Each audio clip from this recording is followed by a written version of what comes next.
Hey, what's up, everybody? Welcome to another episode of MoFutbol. And today we're talking college soccer recruiting and how to find yourself in the next level. And I have the pleasure to have Sam Henneberg from Select Generation to talk about pretty much the path of what his company does, and also how he turned from being one to kick the ball to help those that are now kicking it. So, Sam, how are you doing today? Yeah, Mo, really appreciate your time. Thanks for having me, and yeah, I'm excited to do the show with you.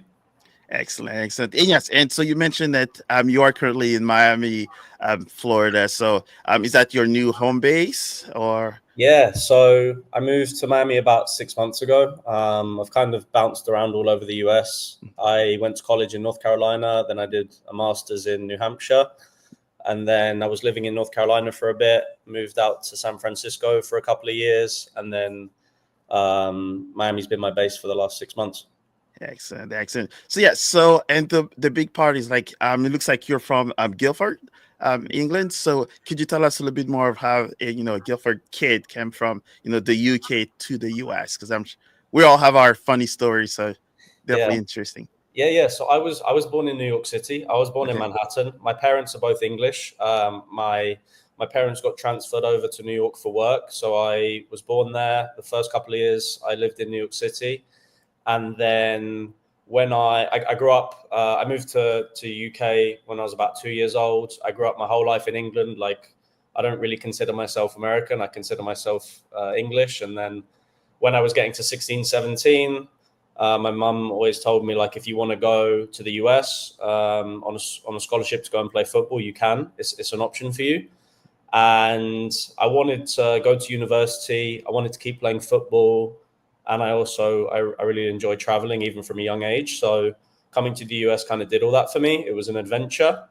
And when I was 18 years old, I went to Catawba College, Division II school in North Carolina on a soccer scholarship. So that's how I came from the UK over to the US. Nice, nice. So I guess you had the easy transition because I guess paperwork was not an issue anymore. Yeah, I mean, it was easy in terms of the paperwork, but it was definitely difficult in terms of the culture shock coming over to a small town in North Carolina. And yeah, I mean, it was difficult, like leaving all my friends and all my family. None of my friends came to the US. I know now there's a lot of people that come from abroad to the US, to the NCAA, but like 6, 7 years ago when I did it, none of my friends were doing it. So it was difficult kind of in that sense. But yeah, I didn't have to apply for a visa or anything. Nice, nice. So, kind of bring it back a little bit. Could you tell us a little bit, how your soccer and football experience started, from the UK and kind of your path to college soccer? Yeah, absolutely. So I was never in like a big academy, or I never played for like a top team in the UK. I grew up kind of playing with my friends, and then in England there's like a million divisions, a million teams that you can play for. So I was playing for a good team. Like I said, not a Premier League academy or any big club like that, but I started playing sort of a decent level. I think I was born in July. I'm born in July, so I was always like a lot smaller, less physical, less stronger than a lot of my friends. So I think later on in my kind of youth career, I developed more. When I got to like 14, 15 is when I started to kind of be one of the better players in my team. And then when I got to like 15, 16, I started playing for better teams. I switched teams to kind of a more established team, Sandhurst Town. When I was playing U18 football, I was playing U18 football at like 16, 17. And then we won our league. I went to go and play for Farnham. It's a men's team. So I was playing men's football at 17 years old, 16 years old. And then, yeah, at this time I was also exploring getting out to the US. So I was making my video. I was reaching out to colleges. I had an agency helping me. And then, yeah, when I was like 16, 17, I knew that I was kind of coming to the US, my last year of sixth form college in England. So I was playing, kind of trying to win, trying to help the team get promoted. Farnham and also my U18 team, we had guys that were trying to get to other clubs. We had guys that were all going off to university as well. So then, yeah, that was the transition. I was never playing for a big academy. I was just kind of playing like men's football, youth football in a local regional league. And then I came over to the US. Nice. Yeah. So and I think you just brought up one part where you said that you were 16 and playing with the kids much older than you and probably adults as well. Could you tell us, how much did that help you and benefit, to playing with an age up or two? We know that, in the US, you kind of have to follow your age, and we always have that discussion. But how did that help you, Yeah, that helped me massively. Playing men's football is something I think that kind of was the foundations for me having a successful playing career in the NCAA, because, like youth academy football, it's nice football. Like you play out from the back. Maybe if you don't win, it's not the end of the world. You are playing nice football. You're trying to play pretty football, make sure all the passes are perfect. Whereas men's football, like probably we had a string of 4 passes maximum together. It's long balls, it's flicking it on, it's a big striker holding the ball up, wingers getting in behind, crossing it as much as possible. That was the style that our team played, and a lot of the teams in our league played. And also things like talking to the referee. I remember when I was like playing youth football, the kids or the players are kind of complaining to the referee, not talking maybe in the best way. But when you go play men's football, they know how to manage the referee. They know how to like play off sides a little bit more. They know how to waste time.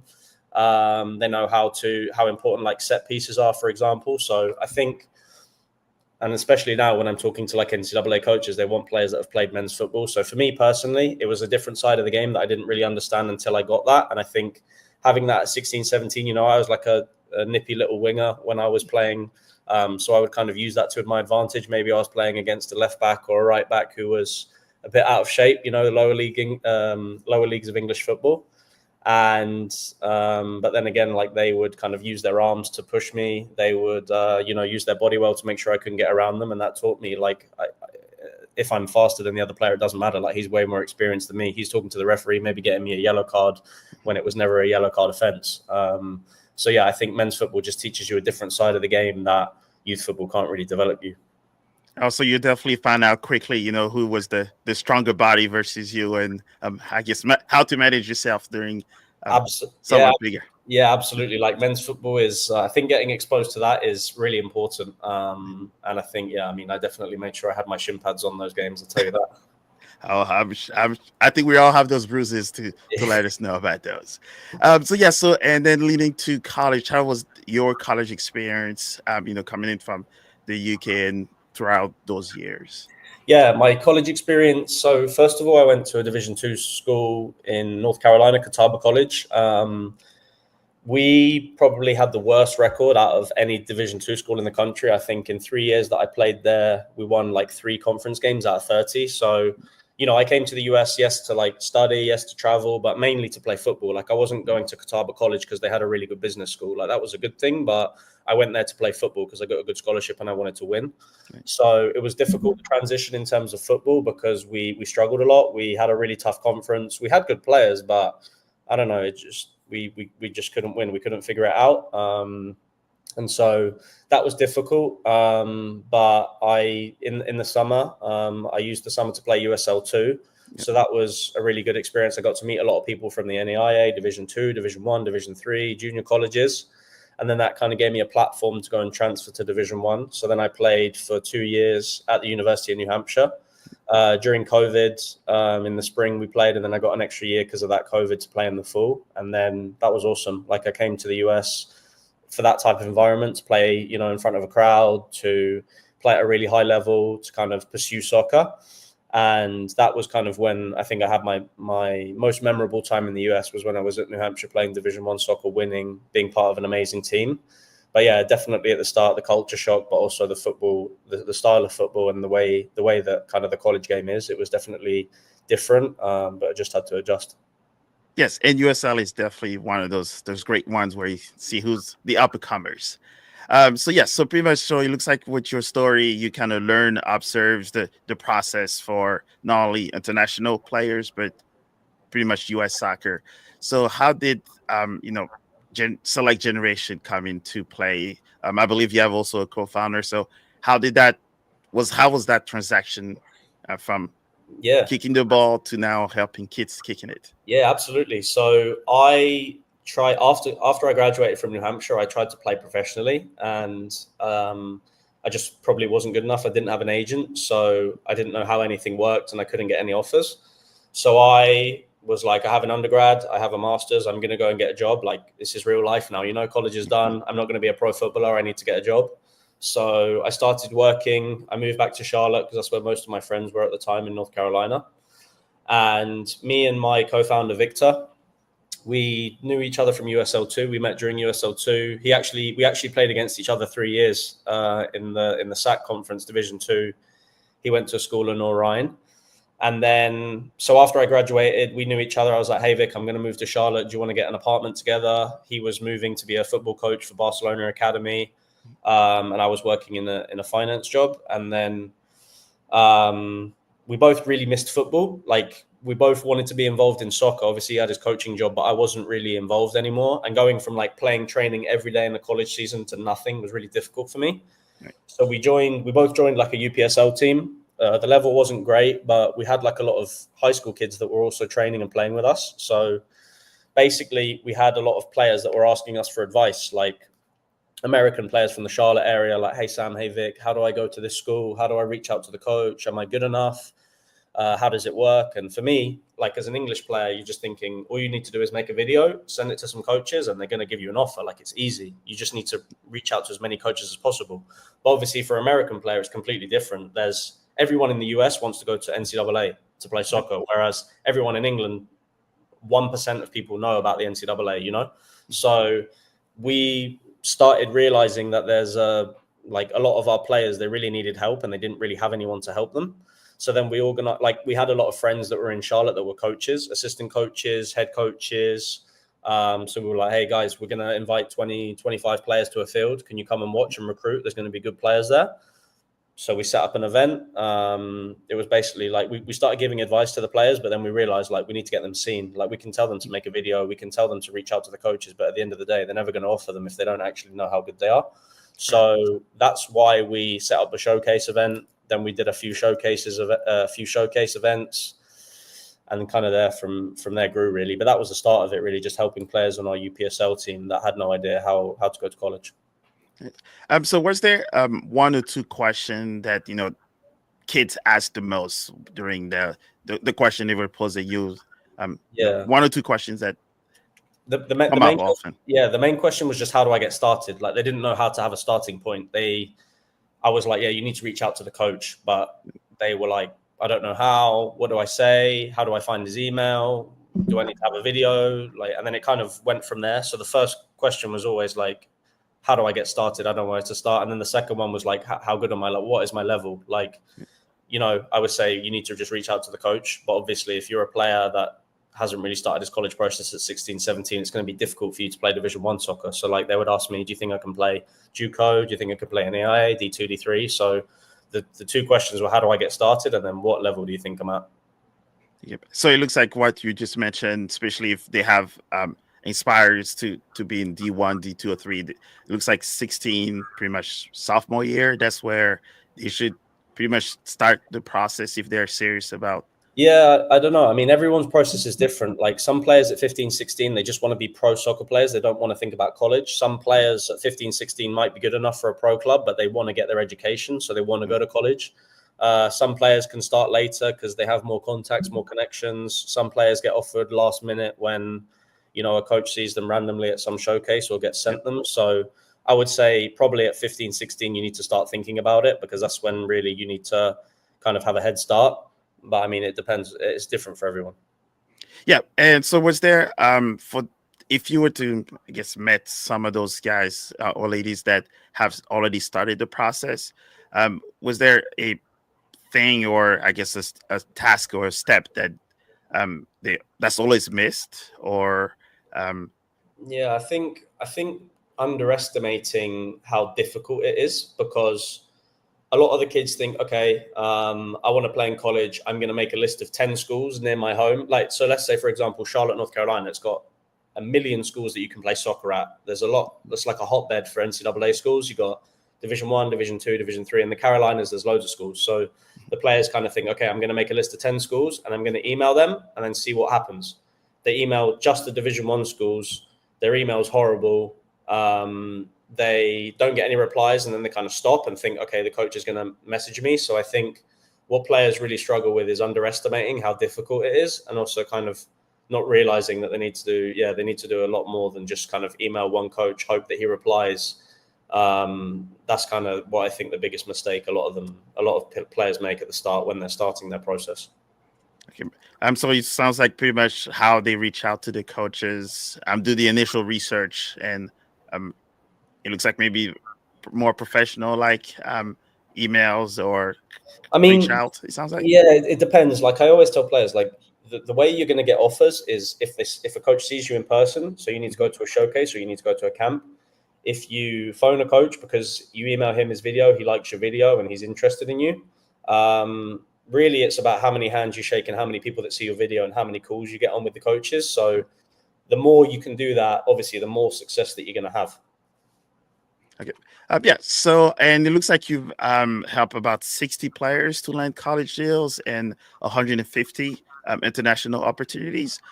So could you share with us, one success story that, when someone asks you, how did Select Generation help, and you kind of have that story to share with whoever? Yeah, absolutely. I mean, honestly, we have a lot of positive feedback from the players, and it's difficult to kind of pinpoint one player. We've had players that have been junior seniors that didn't really know how anything works, and they've gone to Division 2, Division 3, because obviously, like, it would be easy for me to tell you that sending a player to Division 1 is a massive win, and it is. Like, I'm really proud of that. But it's also rewarding to send players to Division 2, Division 3 NCAA schools and even junior colleges, because maybe those are the types of players that didn't think that playing college soccer was feasible, or they really struggled because they were just targeting Division 1 schools. Emma's a player from Napa, California, that he went to a junior college. He started his clock without realizing the club didn't really kind of help him that much in terms of educating him on the process. He ended up going to play Division 1 at St. Mary's College. He's having a really good spring season at the moment. He's a player that kind of was, if he's listening to this, he'll appreciate me saying he was a bit lost in the process. Like, he didn't know what to do. So that was really good to help Emma. David's a player that finished college. He came for a 2-week camp with us in Spain. He's going to be playing for us next year in Spain. He ended up training with Unionistas, a third division team. I've told the story a lot, but he's a player that he said, I did a podcast with him. He said, like, he was living in the back of his car for a period of time, not knowing what to do. And he ended up going to training with a third division team in Spain, He didn't get signed, but that experience was amazing for him. So, yeah, I mean, there's a lot of players that we have a lot of success stories, to be fair. And I don't mean to say that kind of thinking that we're better than everyone, but a lot of players that, we help. I personally enjoy more helping players that end up at a school that they really want to go to, kind of for the way the academics are, for the way that they feel the coach wants them. So yeah, I mean, there's a lot.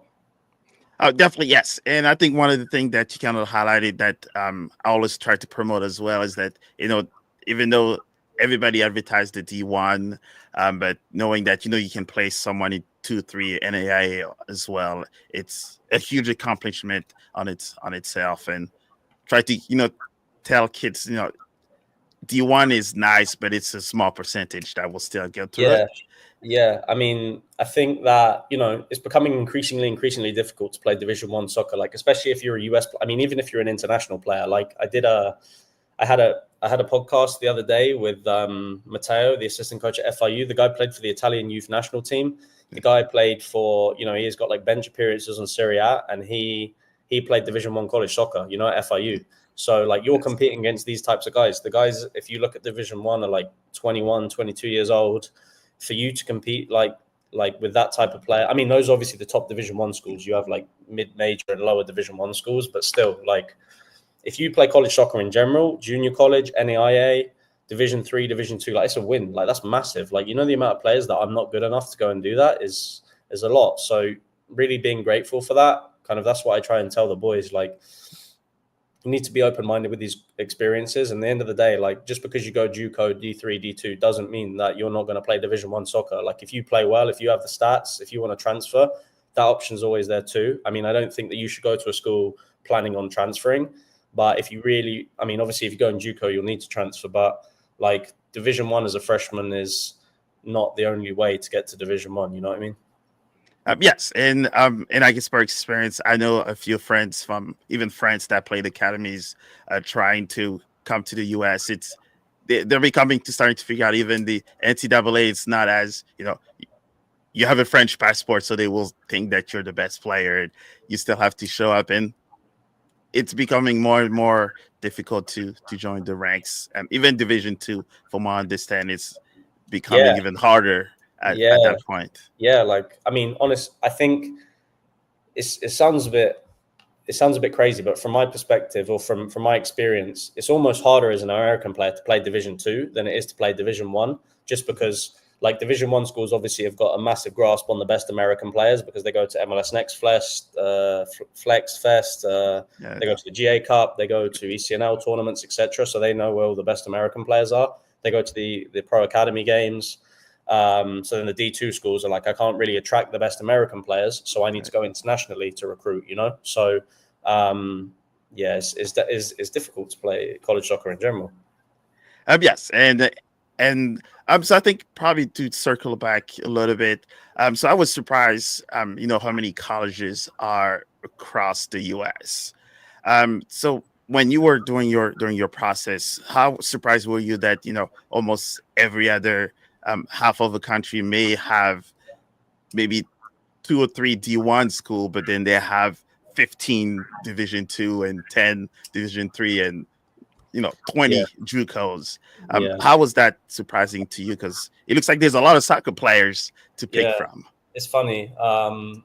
When I was playing USL2, we did like a quiz, and I was in charge of the quiz, writing the questions. And I remember like one of the questions was how many universities are there in America, and I can't remember the specific number, but it was thousands. And I was like, in England, I don't know how many there are in England, but there's really not that many. But here, I feel like in the US, like everyone pretty much thinks about going to college, and there's so many colleges. I remember like looking up how many Division 3 schools there are in like Boston or New England, and I was like, wow, this is insane.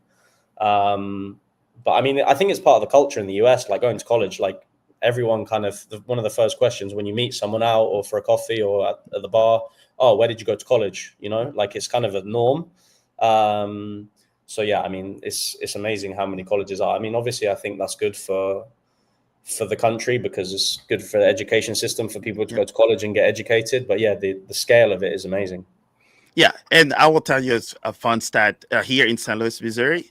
They don't ask you where you went to college; it's where you went to high school. Yes.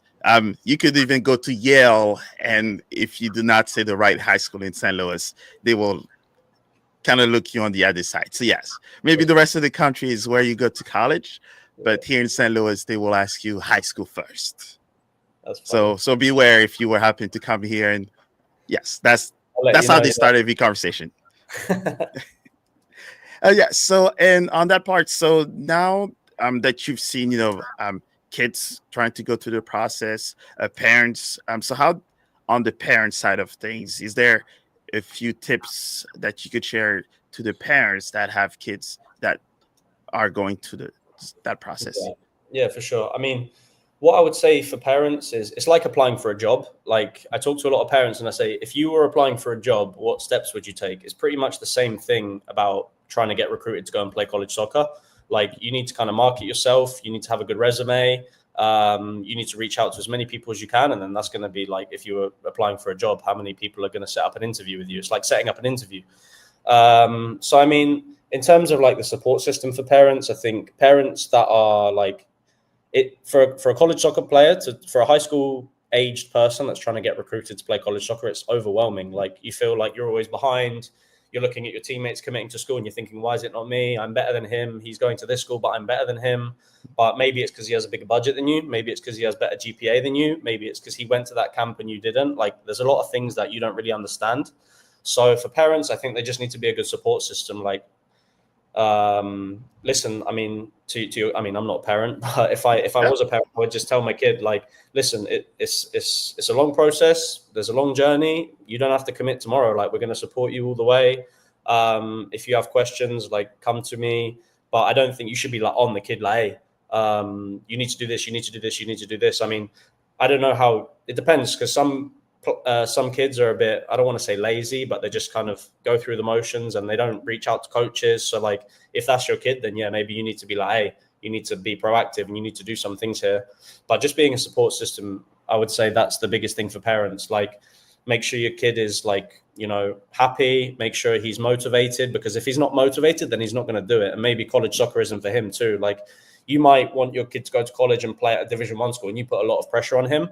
And he's like, Mom, Dad, like, I just don't want to do that. You can't really force him. You got to really think about it. So I don't know, just be a good support system. You know your kid better than I know your kid. So figure out how to motivate him and then just support him through that process. Oh yeah. And you definitely nailed it. There's that a lot of, we'll say even sports in generals. Here you do see some kids, what I say, it's almost when they're in their youth clubs and, it almost seems like they're living professional lives already because they're traveling all the time, practicing most of the time. So by the time they get to college, a lot of them burn out. And sometimes a lot of those great kids that probably could make it that far decide to kind of stop the sport itself and kind of experience life. Because once you get a week of college, you're probably like, what have I been missing for the past 5-6 years? So definitely. And so when it comes to like soccer development here, since you've, kind of seen the process of, in the UK and then American soccer. So how does Select Generation help with, not just the path of the recruitment, but also the development? Do you guys connect with coaches or any other individuals within soccer? Yeah. So Select Generation, we're an agency. So we want to get guys into the NCAA. We want to try and put guys in European teams if they're good enough. So in terms of like what we do for players, I like to think it's like, if a player, like, we don't really do any recruiting services. Like, okay. I know there's like a lot of the times I'll talk to a player or a parent, they'll be like, oh, Sam, like, how much do you charge for like to put me in college? And that's not really how we operate. Like, if you're a good player and you have questions and you need help, like, I'm going to tell you how, like, what you need to do. So I think a lot of what we do is mentoring, like coaching, in terms of like, you should, reach out to the coach like this, or I think this is your level. I think these are the schools you should target. That's kind of like more of what we're doing in terms of the agency stuff, even for like our players. And then like Select Generation athlete would be someone that is kind of with us in Spain or next year in England. So what we realized is that we started off doing kind of the recruiting services, like helping guys get into college. But at the end of the day, like, I can kind of vouch for the player all I want. I can talk to the coach like, hey, you should sign this player, he's good enough. But then the player doesn't pick up the phone, or the player's not got the best GPA, or it's out of the player's budget. So like, it's hard for us to kind of get the player into that college. So what we realized is that, okay, and also like to go to the NCAA is becoming increasingly more difficult as an American. You need to kind of have something else on your resume. So can we get players to Europe? And Victor, my partner, he went back to Spain. So he's obviously in Spain, and there was a lot of coaches there asking like, hey, Victor, like, you went out to America, what are the players like out there? Because kind of how like American coaches are looking for Europeans. Also in like Spain, for example, it's very tactical, very technical, but maybe physically they're missing something, the Spanish players. So can we get like some American players in that environment? And then with those guys, like, they have a lot on their resume. And then, I'm talking to coaches and they're saying, hey, Sam, I need a left back, I need a right back, I need a striker, a goalkeeper. Who have you got that's kind of had men's football experience? Who have you got that's a good player, good person? And then we'll obviously, connect them with the coach if we think it's a good fit for them. So we're not doing the typical standard like recruiting services, highlight video, reaching out to coaches. It's more like really after we trust the player, after we know the player. And then, like I said, if there's a player that I go and watch that I like, maybe he doesn't want to come to Spain, England, maybe he just wants to focus on the NCAA, then if he's a good player, if he has questions, then happy to kind of give him knowledge and, steer him in the right direction, basically. Nice. So it looks like pretty much like a lot of your marketing on that part, the path. So pretty much for you, it's not just this college path, but it's also just soccer player path in general. Yeah. Wherever it leads you is where you find. I think it depends. Like, there's like, soccer is obviously a global sport. And I think one of the things in the US is like players in general are quite like narrow-minded. Like, they think, okay, like high school, ECNL, MLS Next, Division 3, 2, 1. Like that's kind of all there is. But there's like so much football out there, like, and you need to really understand your level and like be curious and think about other pathways too. Like players tell me all the time, oh, I want to go to Europe, but like, why would a Premier League or a La Liga academy sign you when they can sign a player from elsewhere for like €1 million? Like they're not going to sign you. Just that's the facts. So, but maybe there's like lower level leagues in Europe that are maybe looking for a player like you. And maybe if you're hungry, if you work hard, then there's going to be opportunities come for you.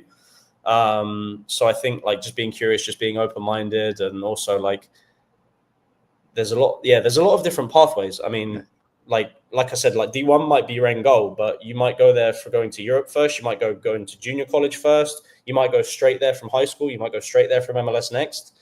Like really, it depends. There's so many pathways and like so many development too. Like some players are ready at 18, some players are ready at 21. It really just depends. Yes, and I think that's what we kind of enjoy from soccer and football is that you can even be in a Division 1 or Division 2 in Europe and still play the sports you love and have a good living out of it.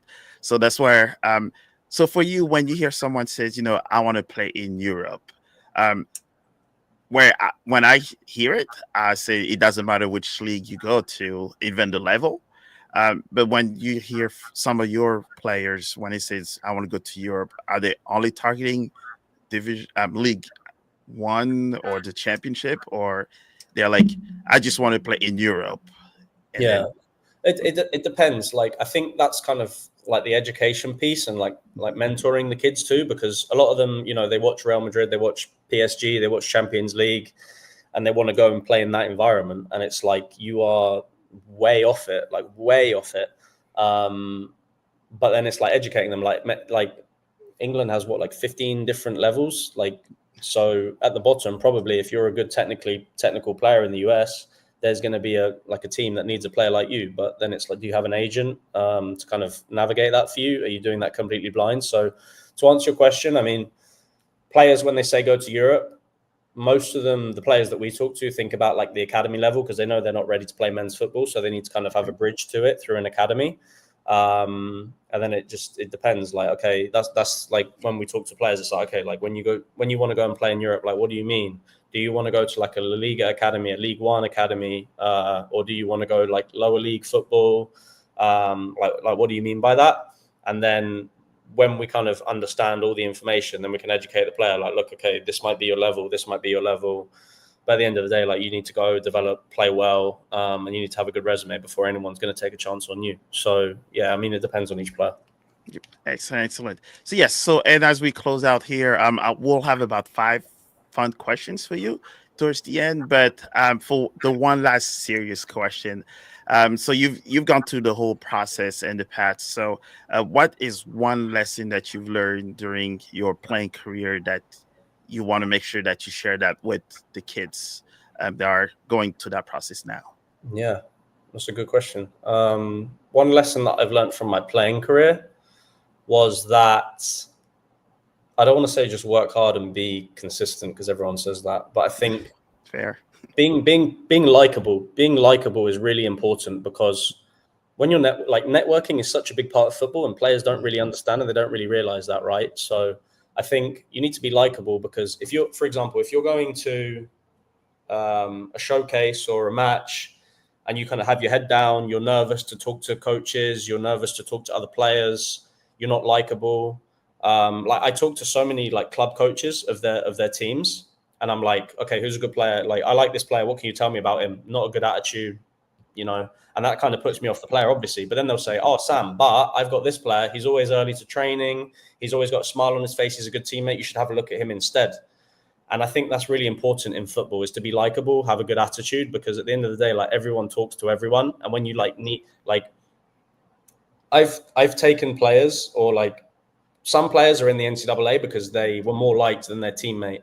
Like, their teammate transfer out because they're, got a bad attitude and the coach doesn't want to have them on the team anymore. Networking in football, like, even when you're speaking to the other team after the game, like shaking hands, like, oh, bro, like, good goal today. Like, well done. That was a good goal you scored. That was a good defensive that was a good defensive play that you made. Like, let me get your Instagram, let me get your number, let's stay in touch. I think be likable, because for me, I think I've been likable in my career. Like, I've always had good relationships with my teammates, with my coaches. And at the end of the day, like, when they needed something, or they needed a player like me, or someone needed something that I could give them, I was the person that they reached out to. So I think be likable, have a smile on your face, enjoy football, say nice things to people, don't complain, and that's going to get you a long way. Yeah, and I mean that's what I say pretty much in all my podcasts, that even though soccer football is a global sport, it's still a very small network where we pretty much almost all know each other in some degree of level. So so that definitely hit the point there. So I think for those were all of the serious question on that part of the podcast. So now I'll just ask you 5 random questions, and we'll see how you take those.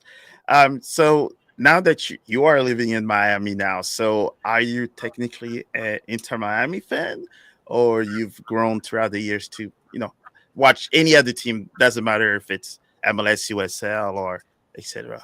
Yeah, I'm a Chelsea fan. I support Chelsea. I knew I like you for a reason. Yeah, I'm a Chelsea fan. To be fair, I don't really watch the MLS that much. My friend Yannick, who I played in college with, he plays for Inter Miami, so I'll go and watch them a few times. I'm a Chelsea fan though. All right, perfect.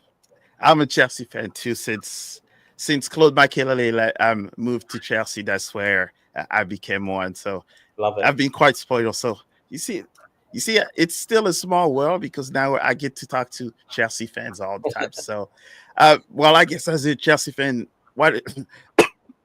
Sorry, who's the player that you look up to? I always looked up to Branislav Ivanovic, because he was like kind of an unsung hero. Like, no one really ever talked about him. It was always like Drogba, Terry, Lampard, and Ivanovic was. I played right back in college. And when I was growing up, I was kind of playing right back, and he was always someone that just turned up, did the job. You couldn't get past him. He popped up with a few goals here and there, but no one ever talks about like, oh, Ivanovic was like the best player at Chelsea, But he won a lot of things. He was always like a 7, 8 out of 10, very consistent. So I always liked Ivanovic. He was like the guy that I looked up to. Oh, he was definitely a beast. So. And I know, do you watch any high school soccer? I do watch a lot, actually. I mean, more like in terms of video. I watch high school. I don't go to that many in-person high school matches, but I watch a lot of high school video. All right. So, yes. So, also in this episode, I like to do the shameless plug. So there's a group of high school soccer coaches and U.S. soccer legends that decided that sometimes high school soccer is kind of forgotten a lot of the things, where it's more club soccer. So what they decided to do is to have a Champions League in each of their regions. So you're in Miami, so pretty much there's Tampa that have their very first one, where is the Tampa Top 10, where they have the best high school playing against each other. And they actually play at the Tampa Rowdies Outlying Stadium, their finals. Believe it's every December that they play the final. So as gets the shameless plug, if you're in Tampa, I'll definitely put you guys in contact to see if you can watch some of those kids play. Yeah, that'd be awesome. That'd be awesome. Yeah, and we do it also in San Luis. Just I guess 2 weeks ago, they completed the girls' high school championship. And one of the players actually is the Gatorade player athlete of the year that plays in San Luis. So it's the shameless plug that I try to help multiple level of soccer. Love it. Love that. So I guess the other question is, if someone asks you Messi and Ronaldo, who would you pick? Yeah, it's a great question. So I mean, if I had them both on the bench and I had 20 minutes left in the game to win the game, I would pick Ronaldo, just because I think he's a bit more effective. But I prefer watching Messi. Like, the highlights, it's beautiful the way he plays the game, the way he sees the game, his vision. I think, obviously that's, I would say if it was 20 minutes left in the game and I needed someone to score a goal, Ronaldo. But in terms of like over a season, the way he plays and like his ability, I would say Messi. You know what? You're the very first one that came up with the bench and the situation. So I guess you get a medal for that one. Best answer so far. So last question. So the World Cup is coming up next year. So you're British, I'm French, and it's in U.S. soccer, U.S. soil. So one, how do you feel about England's chances? Second, U.S. chances, and who do you think will probably win the whole thing? So I'm pretty confident with England. I mean, Tuchel is a top manager. He won the Champions League with Chelsea, so I really love Tuchel. I'm confident about England. I think we have a young squad still. We have a lot of players kind of coming up. Just need to get a striker if Harry Kane's kind of a bit old by then. But I think the US, I don't really have a lot of confidence in the US, to be honest. I think Pochettino is a good manager. I think that he needs a bit of time. So probably by next year, he'll have some time and he'll have figured out a few more things with them. But I don't really see the US with that many chances. Hopefully I get proved wrong. And then overall, I mean, Spain are good. France are good. I'd probably say, Brazil with Ancelotti now. They're going to be really good. Yes. But I'm going to back England. Of course, I guess a perfect answer. Yes, I think I'm definitely excited of how many of the we'll say the big teams, but also the smaller teams, they're formed coming up to this World Cup. I think we might be spoiled by having it closer to home. We don't have to go too far. That's going to be awesome. Yeah, I can't wait. Excellent. So yes, Sam. So I definitely appreciate your time for joining me today. It definitely will help some of the kids to know a little bit of the path and someone that's done it before. So is there anything big coming up for Select Generations that you like to share with us before we close out? No, I mean we're still kind of in our growing stages. Like we've had a lot of success, but I think that we keep having better coaches ask us for players. We keep finding better players and kind of taking them under our wings. So next year we've got a team in England starting, which I'm really excited about. Just keep getting better players, keep kind of building our agency. So I'd say, the team in England is a big project that we're working on next year. In Spain, we just finished our first season yesterday, finished third. So we're going to obviously try and get promoted and win the league next year. And we don't have any like big announcements coming up. Just keep doing our thing. Make sure our players are well taken care of. Get them to where they need to be, and just keep working hard. Yes, and could you share with the people, how they can reach out to you, follow you, and get the latest and greatest?